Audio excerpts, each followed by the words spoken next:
¿Cómo crees que influye nuestra alimentación en nuestro modo de vida? ¿Te gustaría mejorar la forma en que te alimentas? Es más, ¿quieres sentirte más a gusto contigo mismo y tener más energía? Si quieres conocer las respuestas a esta y otras preguntas, te invito a que nos acompañes. Muy buenas noches, mi nombre es Fabián Villena y esto es Actitudes Positivas. El programa de hoy hemos decidido titularlo Comer sano, vivir mejor. Y como ya es costumbre, contamos con un invitado que es también colaborador en Sinaya Marketing, en el Instituto de Actitudes Positivas, y es la persona que hace de enlace entre el mundo virtual y nuestro programa. Muy buenas noches, Carlos. Muy buenas noches, Fabián. ¿Qué Señor tal? Carlos Guerrero. ¿Qué hablan en las redes sobre este tema? Bueno, realmente en este apartado hoy, si te soy sincero, no he hecho mi trabajo. Como de costumbre, tampoco ha Como de cambiado costumbre, mucho. evidentemente. Bueno, y te voy a decir por qué. Bajo mi punto de vista, creo que Internet, afortunado o desafortunadamente, da voz a todo el mundo, ¿no? Y creo que puede haber un poco de desinformación más que información sobre nutrición en Internet. Creo que existen profesionales que nos pueden hablar mucho mejor de los aspectos sobre esto, ¿no? Y que cada persona es un mundo y cada nutrición debe adaptarse, o cada dieta debe adaptarse a la persona para que la va a tomar, ¿no? Y por eso prefiero que poco a poco desvelemos las claves junto con nuestra invitada. Ajá. Me parece muy responsable tu decisión. No sé si ha sido excusa de última hora, pero... Sí, lo es. Vale. Bueno, antes de iniciar, yo me gustaría, como ya es costumbre, dejar algunas de las claves que yo considero que son importantes a la hora de alimentarnos de una manera sana. La primera sería que decidieras desde la conciencia, es decir, puedes tomar aquello que tú consideres, pero no lo hagas por impulso, no lo hagas para tapar otras cosas, sino tú simplemente decide si lo que vas a comer es realmente algo que comería una persona que se quiere a sí misma. La segunda clave sería centra tu atención en disfrutar. Muchas veces comemos, como bien decía, por impulso, por hábito, y no disfrutamos la comida realmente como podríamos. Y la tercera clave sería, más que hablar de dietas temporales y tal, céntrate en tener unos hábitos saludables, porque cada vez es más común dietas de estas como milagrosas que luego, al final, cuando vuelves a los hábitos anteriores, vuelves a tener los resultados que tenías antes. A modo de síntesis, hablaría de decidir desde la conciencia, centra tu atención en disfrutar y trabajar tus hábitos. Bueno, como ya también es habitual en nuestro programa, le pedimos también alguna clave a algunos de nuestros amigos y colaboradores del programa. Esta vez le hemos preguntado a Carlos Delgado, director de Level Up, para que nos dejara una clave. Hola amigos, uno de mis grandes maestros, el americano Blair Singer, decía que dada una situación de ventas, la persona con la energía más alta gana. ¿Qué significa esto? Que para ganar, que para tener éxito, realmente hace falta un nivel energético alto, capacidad para estar muy activo, muy entusiasta y capacidad para pasar a la acción una y otra vez. La capacidad de actuar o de tener energía está muy directamente relacionada con la alimentación, una alimentación correcta, una alimentación que nos permita utilizar correctamente nuestros recursos.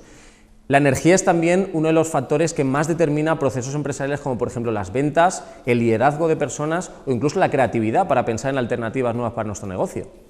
Tenemos que llevar mucho cuidado con lo que nos alimentamos porque de la manera que nos alimentamos, de la misma manera conseguiremos que nuestros objetivos pasen a formar parte de nuestro día a día.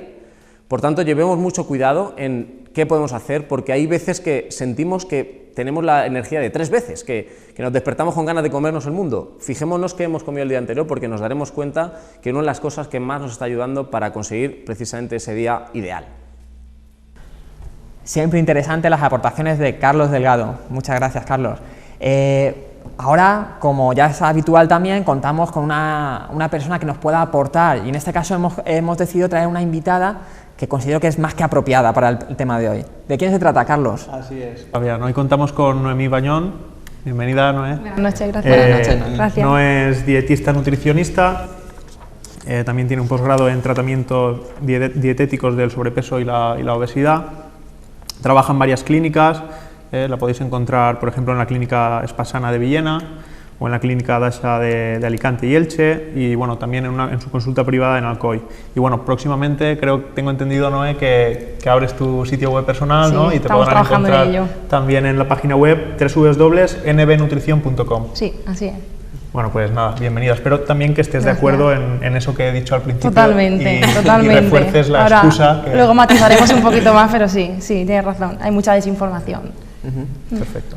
Muchas gracias por venir, Noemí. Vosotros. Y la primera pregunta que te haría es ¿cómo crees que influye nuestra alimentación en nuestra calidad de vida? Pues a mí me gusta decir que bueno, la alimentación es algo que hacemos todos los días varias veces y que bueno, si todos los días hacemos algo que no está del todo bien, es muy fácil que acabe pasando factura en nuestra salud, en nuestro peso o en cualquier enfermedad como puede ser del día a día como diabetes, hipertensión, colesterol, estreñimiento.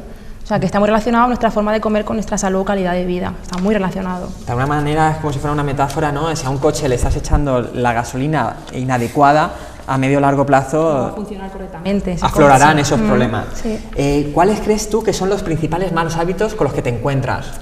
Hay varios, ¿vale? En general, casi todos los pacientes tengan mejor o peores hábitos, pero con casi todo siempre hay alguno con el que mejorar. Los más frecuentes, con los que más me suelo encontrar, que no hagan 5 comidas, ¿vale? Que lleven un descontrol de horario o que lleguen de comidas que lleguen a la siguiente comida con hambre, con ganas de picar entre horas. ¿Cómo podríamos combatir esto? ¿Cómo el que no tengamos ese descontrol de horario, de cantidad de comidas? Pues haciendo 5 comidas, 3 comidas principales, desayuno, comida y cena, y 2 tentempiés a colaciones a mitad de mañana y mitad de tarde, siempre adecuadas a los gustos, preferencias, horarios de cada persona. Otro hábito que me suelo encontrar mucho, el comer deprisa. Vivimos en un mundo de prisas en el que vamos todo el día corriendo y bueno, nos sentamos a la comida y seguimos corriendo y comemos en 5 minutos y nos vamos. ¿Cómo combatir esto? Bueno, el comer es un placer que tenemos en esta vida y siempre recomiendo de que hay que disfrutarlo. Tenemos que relajarnos, disfrutar de ese momento de comer y por lo menos comer en 15-20 minutos. ¿Cómo podemos conseguir hacer eso? Primero, el saborear todos los platos, ¿no? El comer despacio. Soltar el cubierto, que perdamos un poquito más de tiempo, no estar constantemente sin soltar ahí el cubierto.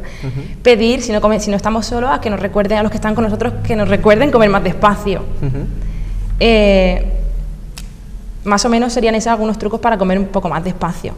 Sí que un punto importante de que el nivel de saciedad tarda 20 minutos en llegar al cerebro, el que tu cerebro te diga, para, que estás saciado. Si en 20 minutos comes muy deprisa, siempre vas a meter más cantidad de comida de la que necesita tu cuerpo. Otro hábito, o mal hábito que me encuentro, sí. Mal hábito, el no beber suficiente cantidad de agua. Hay gente que sí que bebe, pero hay otros muchos de que no beben. Cuando un paciente no bebe agua, su cuerpo se ha acostumbrado a funcionar sin agua y no le pide agua. Pero es un hábito que poco a poco, si empezamos a dar agua, el cuerpo nos empieza a pedir. ¿Cómo podemos cambiar el hábito de introducir más agua? Una cosa, Noemí, ¿cuál es la cantidad que se sugiere? Porque ahí cada vez se escucha una cosa, Siempre ¿no? a mí me gusta personalizar según la persona, ¿no? Pero más o menos aproximado, ¿Sí? 1,5 litros, 2 litros, ¿vale? ¿Cómo beber por lo menos 1,5 litros?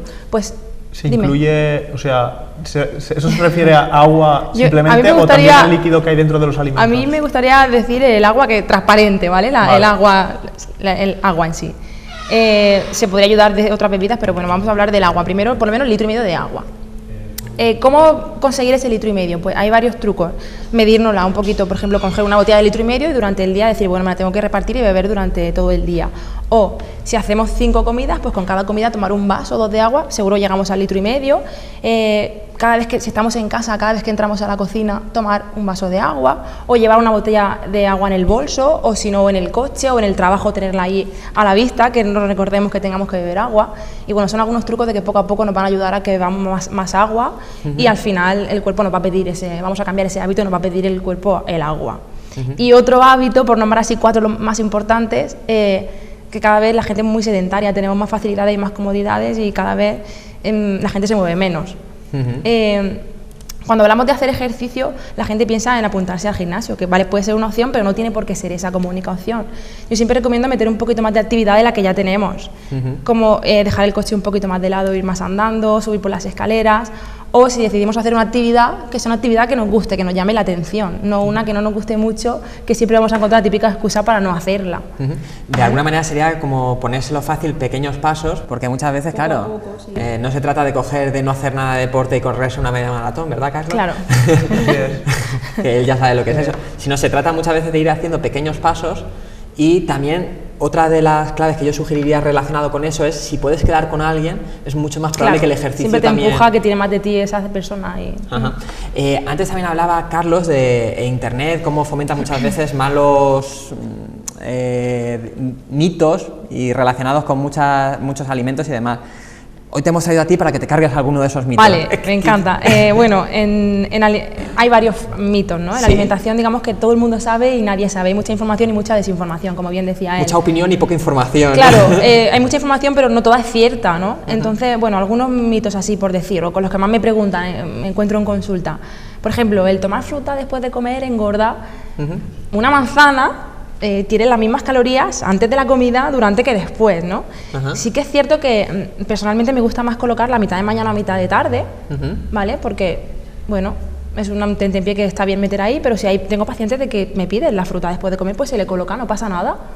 Después de comer, a lo mejor me gusta más colocar la mitad de mañana o mitad de tarde, porque en la comida o en la cena ya tenemos un primer plato de verdura y un segundo, ya tenemos ahí una cantidad de comida, la dejamos la fruta para mitad de mañana o mitad de tarde, pero que... Una cosa respecto a no la es que engorde fruta. más o menos. Yo había oído eso de por la noche no es adecuado cenar fruta, que... Hay mucha gente que tiende a cenar fruta, yo ceno fruta y voy a bajar de peso. Bueno, exacto.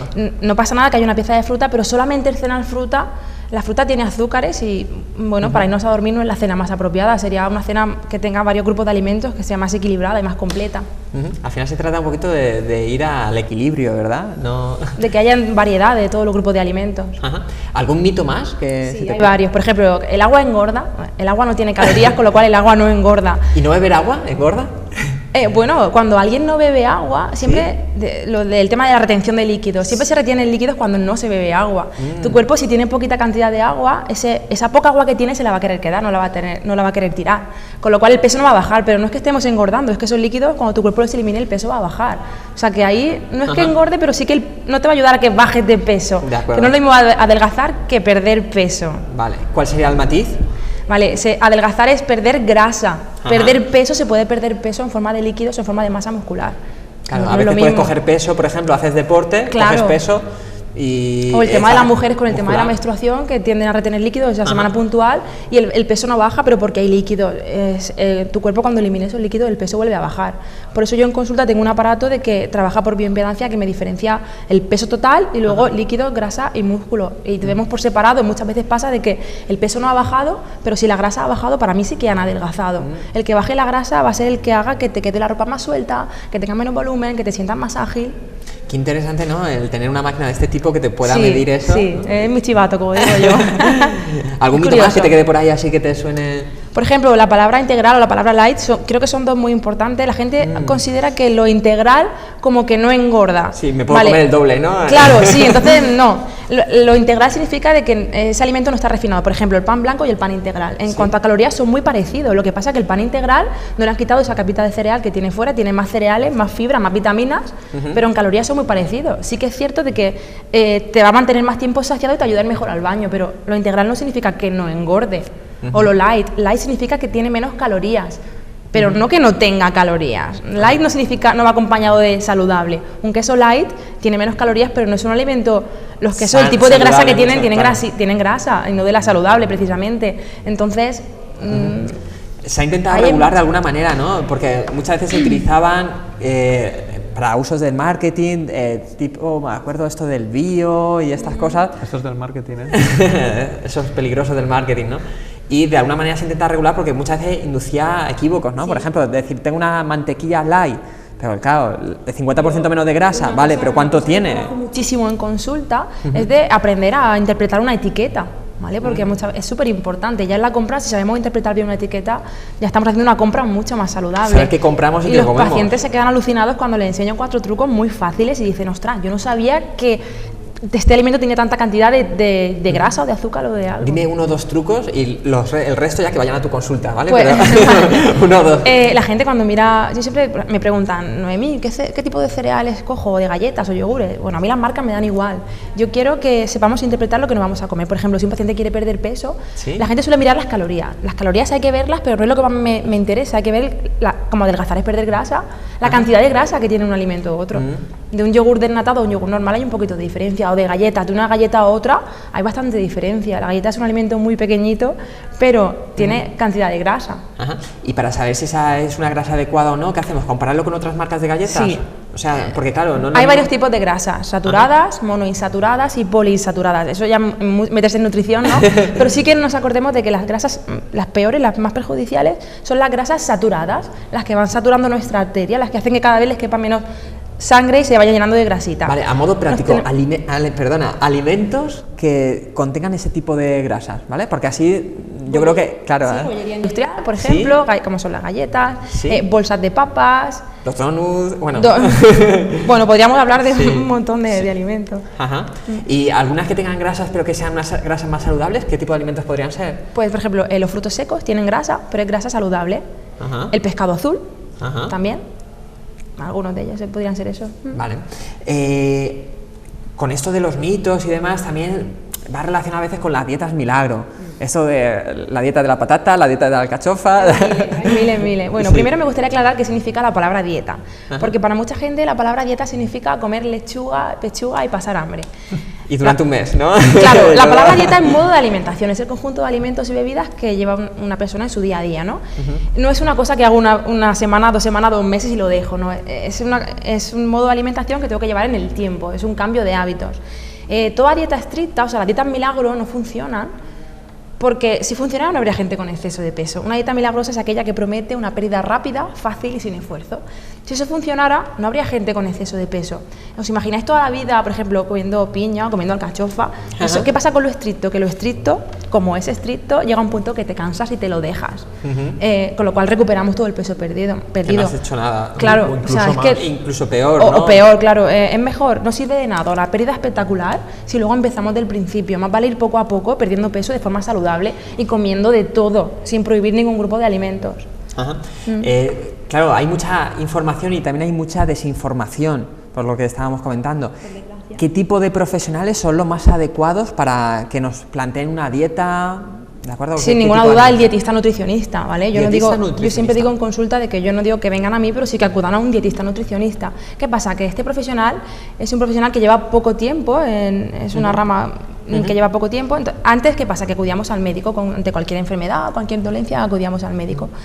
Pero es como médico es muy general, claro, es como un dentista. Como profesional sanitario tiene unas nociones básicas de alimentación, pero no es la persona mejor cualificada para asesorarte ya no solo en qué comes, sino en cómo comes. Yo muchas veces trabajo en consulta, por ejemplo, la realidad es que hayan comidas, cenas, bodas, navidades y todo se celebra con comida delante, y el nutricionista te va a enseñar también a cómo manejarte en esas situaciones. Si tú sigues una dieta y de ahí te sales un día por el motivo que sea, ¿qué pasa? Que ya no pierdes, pues eso el nutricionista te va a dar más herramientas. Por ejemplo, con el caso del dentista, cuando nos duele la muela, ¿dónde vamos? ¿Al médico o al dentista? Vamos al dentista, ¿no? Para el tema de alimentación igual, yo siempre recomiendo que acudamos a un dietista nutricionista. Antes nos has dado alguna clave de qué tipo de alimentos pueden ser unas grasas más saludables y demás. ¿Algún otro truco que nos puedas dar de cómo alimentarnos de una manera saludable? Vale, importante que haya una alimentación variada y equilibrada, es decir, que hayan de todos los grupos de alimentos, arroces, pastas, legumbres, frutas, carnes, pescados, huevos, ¿no? Hay ciertos grupos de alimentos que van a estar en un consumo diario, otros en un consumo semanal y otros en un consumo ocasional, ¿vale? Ningún grupo de alimentos debe estar prohibido, pero sí que algunos hay que evitarlos un poquito y otros un consumo más diario. Más cosas para una alimentación equilibrada, pues hacer 5 comidas por lo menos, 5 o 6 incluso se puede hacer, beber suficiente cantidad de agua, comer despacio y hacer ejercicio, que tiene muchos beneficios. Claro, cuando hablamos de ejercicio, ¿la dieta también tiene que ir en relación con el ejercicio que practicamos? Pregunto. Sí, es recomendable siempre, bueno, yo en consulta muchas veces no doy dieta, sino que trabajo educación nutricional, pero sí que hay gente que me gusta personalizar la dieta, no de poner una dieta milagro estricta, ¿no? Depende de la persona en cuanto a gustos, horarios, la cantidad de ejercicio que vaya a hacer, la intensidad o la modalidad, sí que puede variar la alimentación a cada persona. Cuando hablas de educación nutricional, ¿a qué te refieres? Porque muchas veces, claro, lo sencillo sería, mira, tengo aquí una dieta base, según tus características superficiales, ya te doy esta dieta y ya está, ¿no? Claro. Yo entiendo por lo que dices que ahí hay algo más, ¿no? Claro, y aparte de hablar de comida, yo muchas veces en consulta no hablo de comida, sino de los hábitos que rodean a esa alimentación, como el cómo beber más agua, cómo comer más despacio, ir a comprar, cómo ir a una celebración donde va a haber comida, de qué coger de más y qué coger de menos, no que tengan que estar quietos sin comer de nada. O también que es importante que una persona tenga un descanso óptimo, ¿vale? El dormir es cuando el cuerpo se repara para el día siguiente funcionar bien. Si no estamos durmiendo bien, ¿cómo encima le pedimos que pierda peso? Por ejemplo, le va a costar más. O sea que hay ciertos hábitos que se trabajan en consulta. ¿Cómo romper muchas veces esos hábitos? Porque claro, muchas veces, vale, soy consciente de ese hábito, ¿no? Pero ¿cómo puedo cambiarlo? Pues bueno, poco a poco. Un hábito siempre se cambia poco a poco, no se cambia de un día para otro. Me imagino valorando Claro. esa mejora que haces, Sí. ese pequeño paso que has dado. En ¿verdad? consulta inicial se hace una valoración de aquellos hábitos como están, se hace una puntuación y poco a poco con el trabajo del día a día de la consulta se vuelven a evaluar y vamos viendo cómo se va mejorando.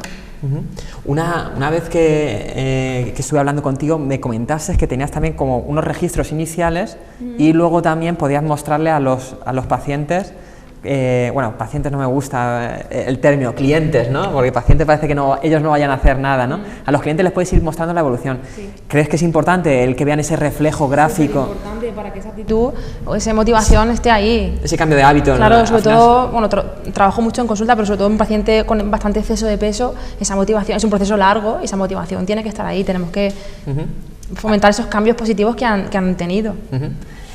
Cuando hablamos de motivación, de alguna manera creo que hay una gran vinculación entre el estado de ánimo, cómo se encuentra efectivamente, con la dieta que uno tiene. Está muy relacionado a nuestra forma, cómo comemos y nuestro estado psicológico. Tanto si estamos alegres como si estamos tristes, o el Algo diferente, aburrimiento, ¿verdad? o la soledad, o estrés o ansiedad, nos llevan a que nuestra alimentación pueda cambiar. A mí me gustaría aquí hacer una puntualización, diferenciar qué significa el hambre físico y el hambre emocional. El hambre físico es el que todos tenemos, ¿no? Igual que al coche hay que echarle gasolina, al cuerpo tenemos que echarle alimento para que funcione, para que tenga energía para hacer las actividades del día a día. El hambre físico es un hambre que se presenta poco a poco y bueno, tengo hambre pero me puedo esperar. El hambre emocional es aquel de que hay algo aquí desordenado, alguna preocupación, alguna ansiedad, que bueno, tengo hambre y necesito comer algo ya. El hambre físico, una vez que comemos algo, queda satisfecho con cualquier grupo de alimentos. El hambre emocional nos pide alimentos calóricos, alimentos que rápido suplan esa ansia de comer. El hambre físico, una vez que estamos llenos, paramos. El hambre emocional podríamos comer, comer y comer, que hasta que no se solucione algo aquí, no pararíamos de comer. La solución intuyo que sería tratar más que el hábito alimenticio. Ahora voy a eso, claro. Y otra pequeña diferencia entre el hambre físico y el hambre emocional es que el hambre físico no tiene sentimiento de culpa y el hambre emocional sí. Cuando tengo un paciente en el que veo claramente que tiene un hambre emocional, ahí es de gran importancia el trabajo multidisciplinar. O sea, yo trabajo la parte nutricional, pero sí que tengo que tirar del apoyo psicológico. Derivar a Fabián, ¿no? Derivar, claro. Siempre es importante. Yo sé hasta dónde llego, cuál es mi trabajo, pero ahí es que nutrición y psicología están muy relacionados. De hecho, me consta que tú también te has formado en terreno de coaching y demás. Sí. ¿Hasta qué punto le has sacado rentabilidad a ese tipo de formación? Yo hice un curso de coaching nutricional, son herramientas para el nutricionista, no es que sea coach, pero tengo un curso especializado en eso. Y para mí ese curso fue muy efectivo porque el coach es muy efectivo y en mi trabajo ese curso marcó un antes y un después. Me dio muchas herramientas para cómo ayudarle al paciente a que vaya cambiando y corrigiendo hábitos y me gustó mucho. Quiero recordar que fue con María Bascullana, una persona a la que saludamos desde aquí. Sí. Me parece genial en ambos ámbitos, sí, tanto como nutricionista, dietista y como coach. ¿Hasta qué punto crees tú que tiene importancia tener una actitud positiva a la hora de emprender un cambio de hábito? De gran importancia tener una actitud positiva. De hecho, se nota mucho cuando un paciente viene motivado y cuando no. Cuando alguien viene porque quiere cambiar algo, que ese cambio nace de él, que cuando alguien lo manda al médico trae, ¿no? o lo manda a su mujer, su pareja o algo, se nota mucho cuando alguien quiere cambiar algo de verdad y cuando no. Ajá. ¿Algún libro que nos puedas recomendar relacionado con el tema? Sí, mira, yo siempre estoy leyendo libros, sobre todo de nutricionistas, que es una forma de estar ahí actualizado. Sí. Yo recomiendo, de alimentación hay varios libros, ¿no? Escritos por varios profesionales, pero para aquella persona que quiera mejorar algo relacionado con la alimentación, que lea un libro escrito por un dietista nutricionista. Por ejemplo, diría tres, así que de los últimos que me he leído, ¿no? La dieta inteligente, de Juana María González, Julia Farré y Anabel Fernández. Es un libro que te ayuda, te da ciertos trucos de herramientas para bajar de peso, con explicaciones y algunos menús. Otro libro que me gusta mucho, que es Con las manos en la mesa, de Juan Revenga, que este libro desmiente mitos alimentarios con estudios científicos, que es muy interesante. Con base racional, ¿no? Tiene un toque de humor que está muy bien. Y otro libro muy importante que he leído hace poquito, de Julio Basulto, de Se me hace bola, que este libro habla de toda la alimentación desde la lactancia hasta la adolescencia, para aquellos padres que estén preocupados por la alimentación de sus niños, de no me come de algún grupo de alimentos. Es un libro que le va a dar muy buenas herramientas. Son libros de bolsillo, fáciles de leer y seguro que le van a ser de gran utilidad. Tomamos nota. Sí. A pesar de tu edad, de que eres una persona bastante joven, ya tienes cierta experiencia como profesional. ¿Casos de éxito que nos pudieras comentar, alguno así que fuera significativo? Pues tengo varios, pero así ahora mismo por seleccionar alguno, Pues tengo un chico, bueno, era una obesidad, a ver, de obesidad de varios grados, tipo 1, tipo 2, mórbida, severa, era una obesidad severa, ¿vale? Un grado importante. Pues este chico dejó una relación, ¿vale? Y a raíz de un problema psicológico empezó a comer, se hizo comedor compulsivo, y bueno, en cuestión de 5 años se plantó de un normopeso, sobrepeso a una obesidad de ese grado. Este chico, en cuanto a calidad de vida, fatal, claro, comes más, cada vez se puede mover menos, es un círculo vicioso, ¿no? Estado de ánimo, todo. Bueno, pues yo trabajo en Alicante en una unidad de obesidad formada por un nutricionista, psicólogo y médico, y bueno, este chico se puso a trabajar con nosotros, con lo cual hice un cambio, yo le enseñé a comer, psicóloga a controlar esas pautas de ansiedad que le llevaban a comer por comer, y el médico pues todo el tema de motivación, ¿no?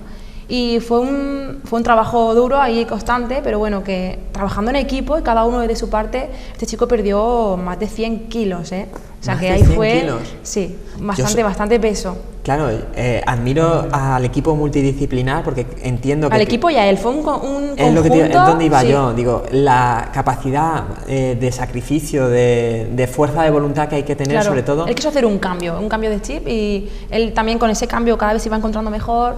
Por ejemplo, por mi parte, veía que comía Cambiar de la todo, dinámica, sin prohibir claro. ni pesar ningún grupo de alimentos, cambiar un poco la forma de vida, esos hábitos, ya no dietas, sino hábitos. Y él vio todo lo que estaba ganando, esos beneficios, y bueno, es un cambio de vida que yo sigo teniendo contacto con él, porque hace un par de años que ya llegó a normopeso, y bueno, él está, bueno, no sabe cómo agradecer todo el trabajo, y digo, somos todos un equipo y entre todos hemos trabajado duro. Y como luego eso además repercute en el estado anímico y en la confianza que te da pensar en lo que has conseguido, ¿no? Sí, es muy, mi trabajo a mí me encanta mi trabajo y es muy, recompensa mucho, recompensa mucho. Claro, hablo muchas veces de que es como cambiar la tendencia. Muchas veces entramos en una tendencia como negativa, entras en un bucle, vas mal, entonces estás peor de ánimo, te comportas peor, subes de peso, ¿vale?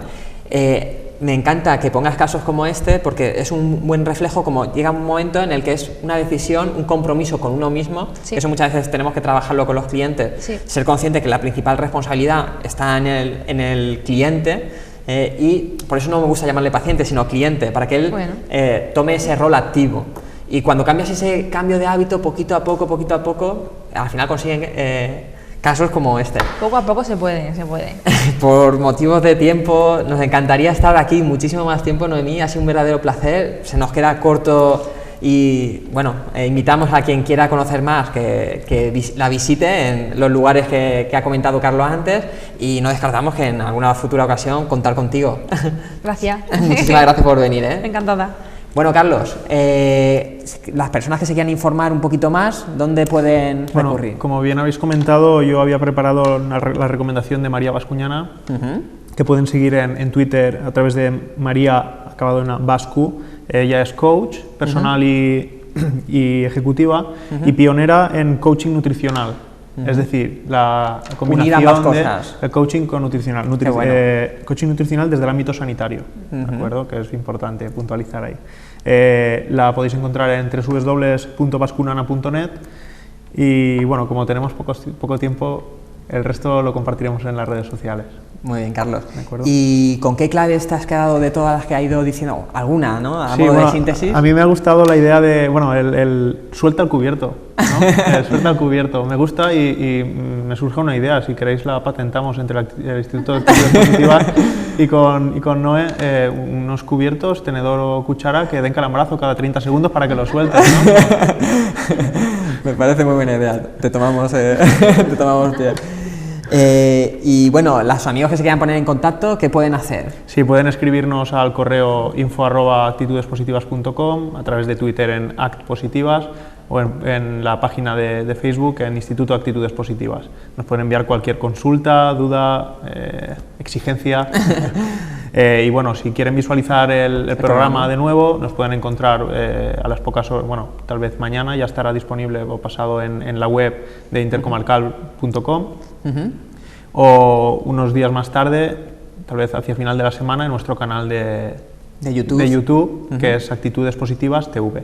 Muchísimas gracias, Carlos. Contamos contigo la semana que viene. Así será. Así será. Si me sigues pagando lo mismo... Te voy a pagar el doble la semana que viene. Bueno, ya a los amigos telespectadores les emplazamos hasta la semana que viene trayendo más actitudes positivas y conocimiento práctico. Muy buenas noches.